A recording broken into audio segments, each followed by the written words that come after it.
Cordero, mi Señor, oh Salvador, mi Salvador, Cordero Santo de mi Dios, quien me lavó de mi maldad, es el Cordero, mi Señor.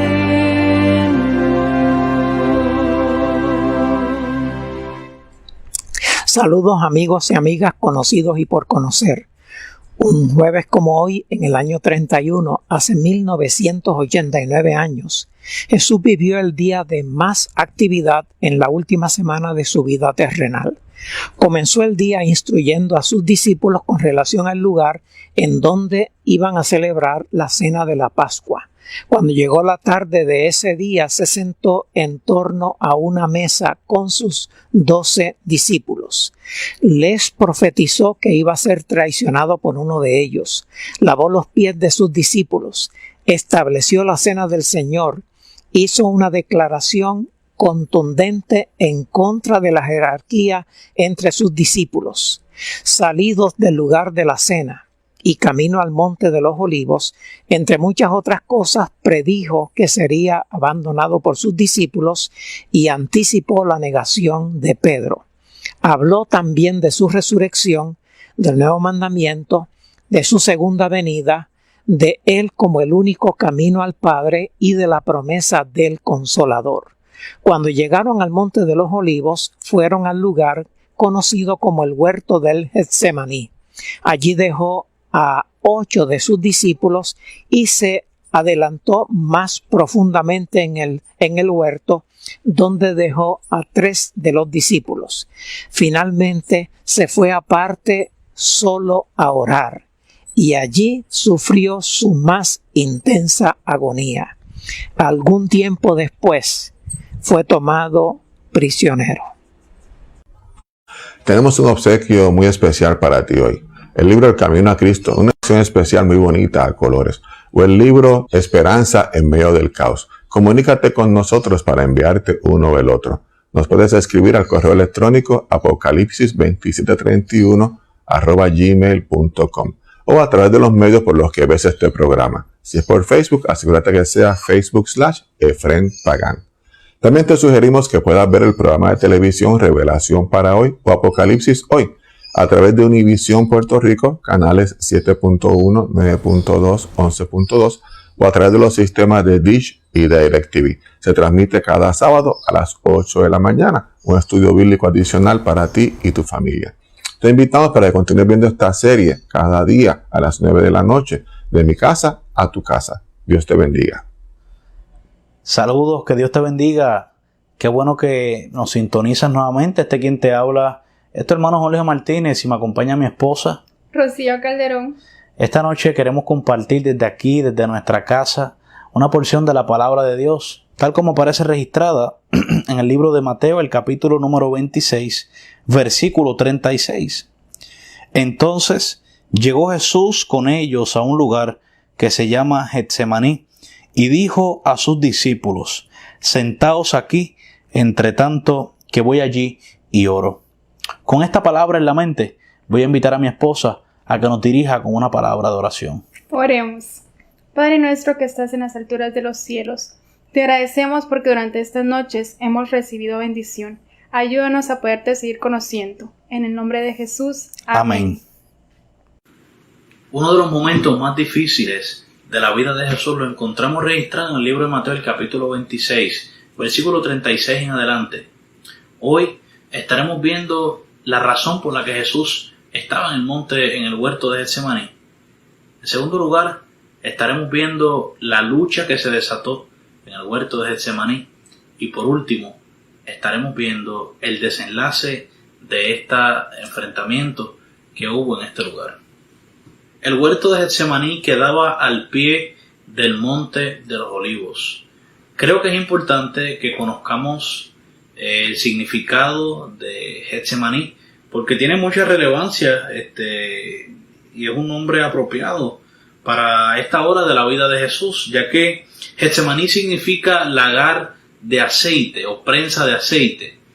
En la antigüedad, entre los múltiples usos que tenía el aceite, uno de ellos era hacer la función de combustible para las lámparas, para que pudieran mantener el fuego, ¿verdad?, la luz encendida, no se apagara.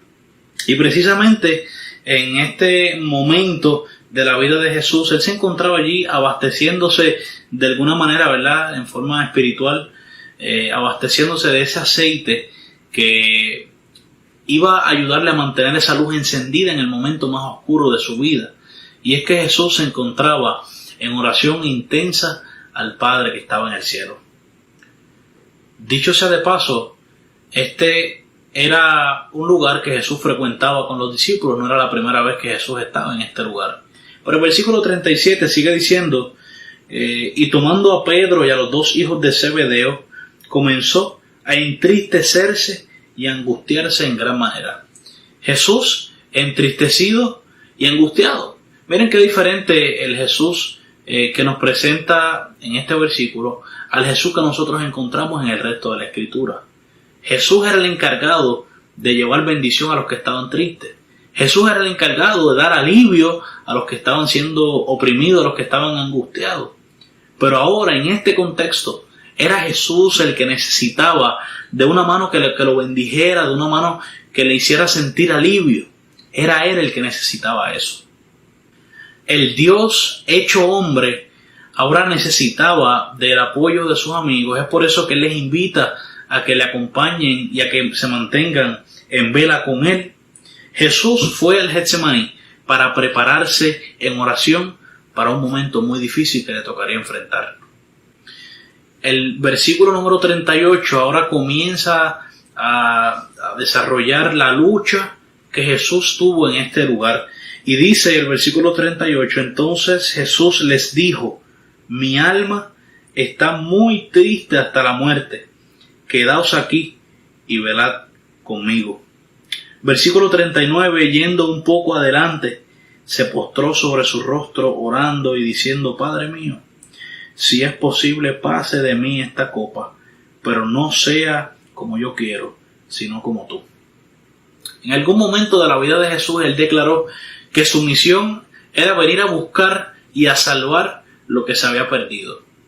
En este caso entendemos que el ser humano, perdido completamente en el pecado, es el objeto de la misión de Jesús, en la que Él se dispone a salvar a cada uno de nosotros los pecadores. Sin embargo, al Él comenzar a sentir el peso de la ira de Dios contra el pecado, Jesús comienza a reconsiderar 2 veces la misión que Él había venido a completar aquí en la tierra. Así que, sintiendo esta terrible sensación de separación del Padre, que dicho sea de paso, por primera vez en toda la eternidad, Jesús, el Hijo de Dios, se sentía separado de su Padre. Yo no sé si ha sentido el dolor de perder a un ser querido, madre, padre, algún familiar, esposa, esposo.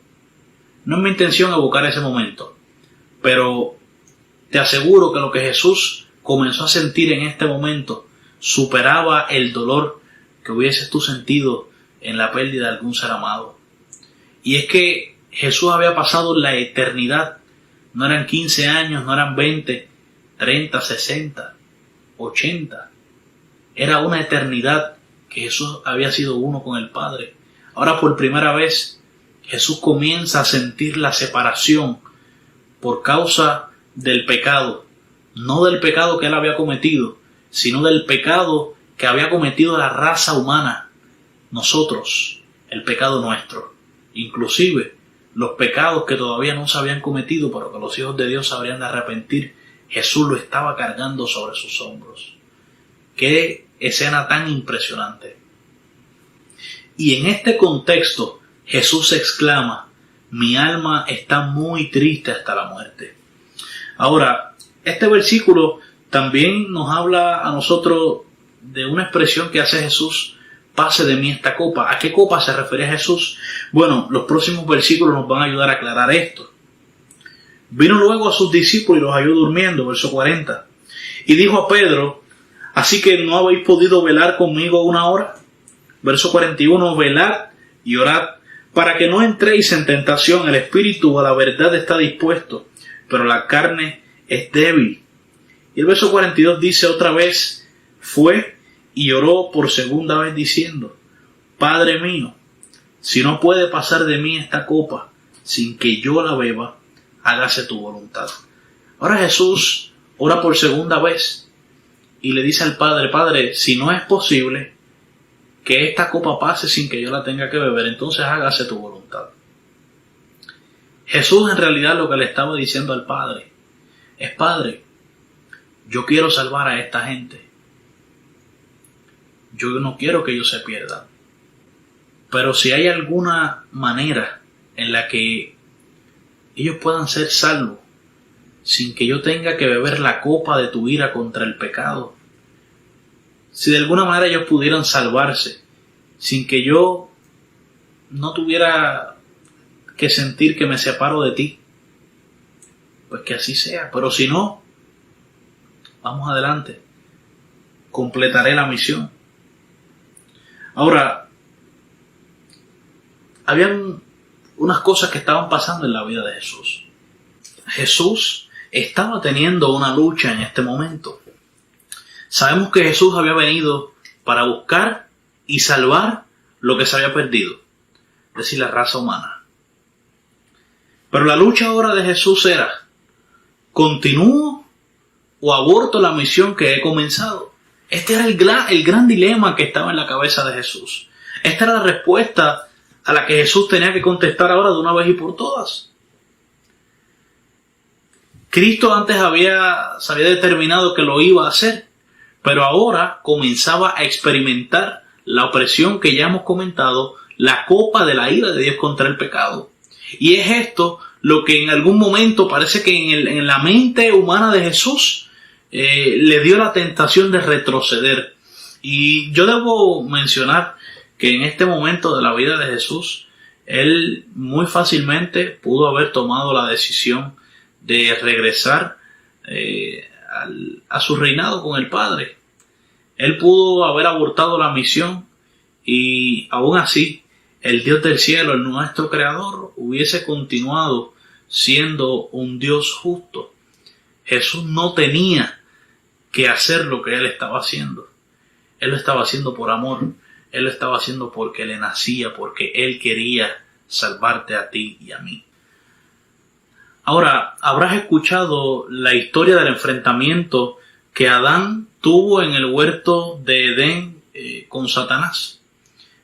Sabemos que de la decisión de Adán dependía el destino de la raza humana. El resultado de ese enfrentamiento entre Adán y Satanás fue que el hombre fue derrotado y caímos en la maldición del pecado. Pero ahora Cristo, a manera del segundo Adán, se encontraba también en un huerto, en esta ocasión en el huerto de Getsemaní. Dependía también de la decisión de Cristo el destino de la raza humana. Yo alabo el nombre de Dios porque esa fue una batalla decisiva para el destino eterno de nosotros los caídos, y podemos declarar con toda seguridad que fue una victoria contundente para cada uno de nosotros. Y es que Jesús decidió continuar con la misión que un día había comenzado. El que no conoció pecado ahora llevaría la culpabilidad de la humanidad caída. Continúa diciendo el versículo número 43. Vino otra vez y los halló durmiendo, porque los ojos de ellos estaban cargados de sueño. Verso 44. Y dejándoles, se fue de nuevo y oró por tercera vez diciendo las mismas palabras. Ya en este punto yo quiero hablarte un poco del cuadro clínico de Jesús. Quizá el libro de Mateo no da muchos detalles acerca de esto, pero el evangelista Lucas, que era médico de profesión, sí nos habla, nos describe el cuadro clínico de Jesús en este momento. Y hoy día pues algunos médicos, dejándose llevar por la sintomatología que Lucas describe en su evangelio, pues se atreven a hacer un diagnóstico basado, ¿verdad?, como ya dije, en lo que el médico Lucas había dicho. Y el diagnóstico que dan para lo que estaba sucediendo en el cuerpo de Jesús se llama hemohidrosis o hematidrosis. Esta condición es causada por grandes niveles de estrés en el cuerpo humano, grandes niveles de ansiedad extremos. Y no es una condición muy común, pero sí es una condición que se manifiesta en los seres humanos. Y Jesús la estaba experimentando. Lucas menciona que mientras Jesús oraba más intensamente, su sudor sudaba con grandes gotas de sangre.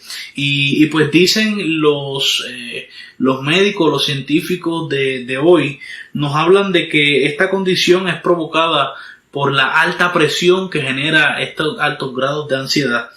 A la vez, esto genera unas reacciones químicas en el cuerpo que van congestionando los vasos sanguíneos del rostro, y esto a su vez provoca pequeñas hemorragias en las glándulas sudoríparas, es decir, las glándulas del sudor comienzan a sufrir de hemorragias, y entonces el sudor comienza a mezclarse con sangre que sale de esos vasos sanguíneos reventados en el rostro de Jesús. Así que yo quiero que pues en este momento tú puedas cerrar tus ojos y que te puedas imaginar esta escena tan terrible en la que Jesús estaba agonizando terriblemente por causa de la opresión que él sentía, de esa copa de la cual estaba bebiendo, la copa de la ira de Dios contra el pecado. Y mientras Jesús estaba en esta terrible condición agonizante, Satanás lo torturaba cada vez más cruel y vilmente. Habrás escuchado que en algún momento Jesús estuvo en un ayuno en el desierto donde fue tentado por Satanás. Fueron días difíciles para Jesús, pero si aquellos días fueron difíciles para Jesús, no te quieres imaginar lo que Jesús estaba sintiendo con la tortura a la que Satanás lo estaba sometiendo. Y es que Satanás, en este momento en el que Jesús estaba tan débil emocionalmente, Satanás lo tentaba a que abandonara la misión. Y mientras Jesús estaba empeñado en salvarte a ti y a mí, Satanás le decía que no valía la pena que él hiciera ese sacrificio. Y presentaba al Redentor la situación en los rasgos más difíciles. Satanás le decía a Jesús: ¿tú crees que vale la pena lo que tú estás haciendo? Le decía: tú y yo sabemos que uno de tus discípulos más celosos está a punto de negarte con maldiciones en su boca. Satanás le decía a Jesús: sabes que uno de los 12 en este momento te está entregando. Satanás le decía a Jesús: los discípulos se han quedado durmiendo cuando tú les has pedido que se mantengan en vela y en oración contigo. Y Satanás lanzaba estos argumentos y muchos otros para convencer a Jesús de que no valía la pena hacer lo que él estaba haciendo. Y lo más triste de todo esto es que, en parte, los argumentos que Satanás estaba presentando, en su mayoría, diría yo, eran verdad. Verdaderamente, sus discípulos se sentían como que la situación que Jesús estaba viviendo era ajena a ellos. Inclusive, era sumamente doloroso saber que la nación a la cual Dios había escogido y le había hecho las promesas de un Mesías, y el centro de toda profecía para con el pueblo de Israel, ahora se cumplía delante de sus ojos. El Mesías estaba allí, Jesús estaba allí, dando salvación, dando libertad, pero ellos lo rechazaron. Este era otro argumento que traspasaba el corazón de Jesús. Y allí Satanás cada vez lo torturaba más y más, con verdades que desgarraban el alma de Jesús. Pero entonces pasamos al desenlace de este encuentro. Para la gloria y honra del Señor, Jesús decidió una vez más que pagaría el precio de nuestra salvación al costo que fuera necesario. Así es, Jesús decidió que lo iba a hacer.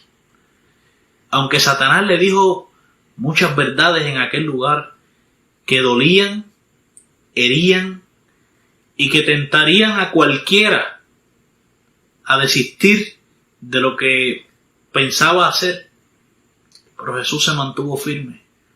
A veces me pongo a meditar aquí en mi casa, en estos días en los que no podemos salir, y digo, wow, ¿por qué Jesús persistió tanto? Hay tan solo una sola cosa que Jesús ganara por hacer eso. Tan solo una, pero no encuentro ninguna. No encuentro qué ganaba Jesús con someterse a lo que él se estaba sometiendo. Él no tenía que hacerlo. No había motivo alguno para que él hiciera eso. La única explicación que yo encuentro y que la Biblia nos presenta es que Jesús lo hizo por el infinito amor que siente por cada uno de nosotros. El versículo 45 sigue diciendo que entonces vino a sus discípulos y les dijo: dormid ya y descansad. Que pudiera ser mejor traducido como todavía duermen, todavía descansan, de manera de pregunta. Porque sigue diciendo: he aquí ha llegado la hora y el Hijo del Hombre es entregado en manos de pecadores. Levantaos, vamos, ved, se acerca el que me entrega. Y efectivamente llegó Judas con la turba. Dijeron que buscaban a Jesús de Nazaret. Y la respuesta que dio Jesús, una respuesta maravillosa, Jesús les dijo: yo soy. Y en ese momento un destello de la divinidad de Cristo emanó de él, y toda aquella gente, toda aquella turba, aquellos bandidos que habían venido con palos en sus manos, como buscando a un ladrón, cayeron patas arriba, cayeron como muertos al piso, porque rayos de la divinidad de Cristo habían emanado con esa respuesta de yo soy. Y al final, al cabo de un momento, ellos recobran la noción. Judas se acerca, con un beso traicionero entrega al Hijo del Hombre. Y entonces a las demás personas que habían caído patas arriba, ver que Judas se acerca y lo toca, ganan confianza. Así que se arman de valor y lo apresan, lo prenden y lo arrestan. La noche fue entrando y efectivamente, como ya Jesús había anticipado y el mismo Satanás le había dicho, todos dejaron a Jesús solo. Lo dejaron solo, completamente solo. Más adelante, Pedro lo negó. Comenzó la burla, la humillación, la calumnia, comenzaron las bofetadas, le escupían la cara y lo ultrajaban. Y aunque Jesús podía decir: reciba el transgresor la paga y la condena de su pecado, yo vuelvo a mi reino, Jesús no lo hizo, porque ya Jesús había ganado en el Getsemaní. Satanás trató de derrotarlo, diciendo que no valía la pena, que abortara la misión. Pero Jesús allí se mantuvo firme por amor a ti y a mí, por amor a nuestra salvación. Jesús había ganado ya la batalla en Getsemaní. Ya no había vuelta atrás. Ya Jesús había tomado la decisión. Y Jesús había comenzado a sentir un dolor terrible. Y el tema nuestro no es la crucifixión. Jesús sufrió muchísimo en la tortura física a la que fue sometido. Pero te aseguro que más allá de la tortura física, la tortura emocional la cual Jesús fue sometido fue mucho mayor. Esa tortura Jesús la venció en el Getsemaní. Allí Jesús ganó una batalla. Y allí Jesús se propuso que al precio que fuera iba a pagar por tu salvación y la mía. Gloria a Dios por eso. Así que vemos que la preparación de Jesús para este momento comenzó allí de manera especial en el huerto de Getsemaní, aquella última noche que visitaron ese jardín. Allí Jesús comenzó a abastecerse de ese aceite en oración con el Padre, que iba a ser el que le iba a permitir mantenerse con esa luz encendida en el momento más difícil y oscuro de su vida.